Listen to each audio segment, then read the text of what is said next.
75 సంవత్సరాల వయసు దాటితే రాజకీయాలకి స్వస్తి పలకాలా, ప్రజా జీవితాన్ని నిలిపివేయాలా, పాలిటిక్స్ని ఆపేయాలా? బీజేపీ ప్రిన్సిపల్స్ ఏం చెప్తున్నాయి?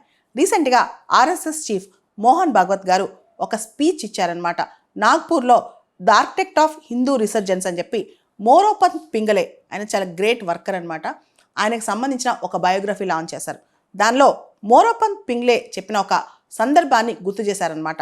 75 సంవత్సరాల వయసు వచ్చినప్పుడు సన్మానం చేసి షాల్ కప్తే ఇంకా నువ్వు వెళ్ళిరా, ఇంకా నువ్వు ప్రజా జీవితంలో అవసరం లేదు, కొత్త వాళ్ళకి చోటివ్వు అని అర్థం అని చెప్పి ఆయన మోరోపంత్ పింగళే గురించి చెప్పుకొచ్చారు.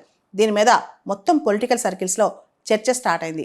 బీజేపీలో మనం చూస్తే ఎల్కే అద్వానీ గారు కావచ్చు, మురళీ మనోహర్ జోషి గారు కావచ్చు, ఒక వయసు దాటిన తర్వాత మార్గదర్శకం ఇచ్చారే కానీ వాళ్ళు చురుకైన క్రియాశీలక రాజకీయాల్లో పాల్గొనలేదు. అలాంటప్పుడు ఎందుకు ఇంకా చాలామంది కంటిన్యూ అవుతున్నారు?